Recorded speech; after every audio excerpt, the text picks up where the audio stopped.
Ebube had always sensed that some battles, his spirit, Ebube knew this struggle was older than him. One night, when the world had fallen silent, and even the wind seemed to listen, Ebube withdrew into prayer. He knelt with humility, not to complain, but to seek understanding. As his heart grew still, his spirit was opened, and he became aware that ancestral roots, spoken words, forgotten covenants, unresolved sins, and inherited wounds can follow bloodlines like shadows. These ancestral causes were not myths. They were spiritual laws left unattended.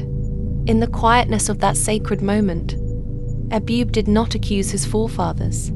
Instead, compassion rose within him. He understood that many before him had fought battles with limited light, making choices in seasons of fear, survival, or ignorance.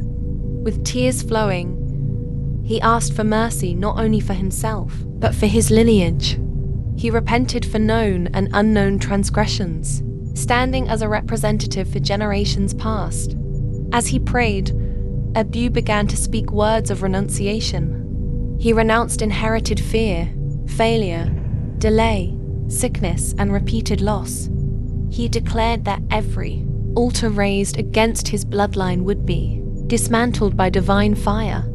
Each word carried weight, not from emotion, but from faith anchored in truth. The atmosphere around him shifted, heavy air giving way to peace. In a vision, Ebube saw chains stretching backward through time, binding fathers, mothers, and children yet unborn. As he continued in prayer, light poured from above, touching each chain until they shattered like glass. Where darkness once flowed through his lineage, a new river of life began to run clear, pure, and unstoppable. He realized then that spiritual warfare is not fought with noise alone, but with alignment.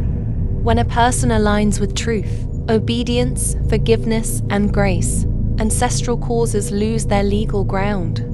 Ebube understood that he was not only praying for freedom, but becoming the doorway through which restoration would enter his family line. By the time dawn approached, Ebube rose from his knees changed. The burden he carried for years was gone. In its place was authority, clarity, and peace. The past no longer spoke louder than the promise of the future. He knew that cycles had been broken, patterns rewritten, and destinies realigned. From that day forward, Ebube walked with awareness. Whenever resistance came, he stood firm, knowing that what once pursued his bloodline had lost its power. His life became a testimony that one surrendered soul, rooted in faith, can confront ancestral causes and transform generations. And so, through Ebube, the story of struggle ended, and the story of restoration began, written not by the past, but by divine purpose. Please like, comment, and subscribe. Thank you.